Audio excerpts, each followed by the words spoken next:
Momen Hogi Minaya peluk erat istri usai DPR minta kasus kejar jambret dihentikan. Hogi Minaya, didampingi sang istri, menghadiri rapat dengar pendapat bersama Kajari hingga Kapolresta Sleman di Komisi 3 DPR terkait kejadian yang dialaminya usai ditetapkan sebagai tersangka karena membela sang istri dari jambret pada Rabu, 28 Januari 2026. Usai rapat, Hogi tampak memeluk sang istri setelah Komisi 3 DPR meminta Kajari dan Kapolresta Sleman untuk menghentikan kasus tersebut. Kasih ke itunya.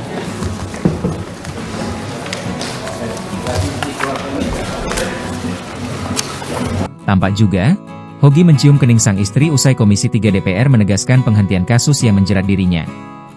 Diketahui, Komisi 3 DPR RI menegaskan kasus hukum yang menjerat Hogi Minaya di Sleman, Daerah Istimewa Yogyakarta, harus segera dihentikan. Penetapan Hogi sebagai tersangka dinilai tidak layak untuk dilanjutkan ke proses pidana. Hogi Minaya sebelumnya ditetapkan sebagai tersangka setelah mengejar pelaku penjambretan yang merampas tas istrinya. Dalam peristiwa tersebut, pelaku penjambretan menabrak tembok hingga tewas.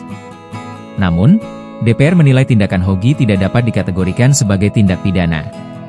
Kesimpulan tersebut diambil usai rapat dengar pendapat umum, RDPU, Komisi 3 DPR RI bersama Kapolres Sleman dan Kepala Kejaksaan Negeri Sleman. Ketua Komisi 3 DPR RI, Habibur Rahman, menegaskan fakta-fakta hukum yang terungkap dalam rapat menunjukkan bahwa peristiwa tersebut murni merupakan upaya korban mempertahankan hak dan bukan sebuah kejahatan. Fakta hukum yang kami dengar dan pelajari sangat jelas. Peristiwa ini bukan tindak pidana dan tidak pantas dilanjutkan, tegas Habibur Rahman dalam rapat.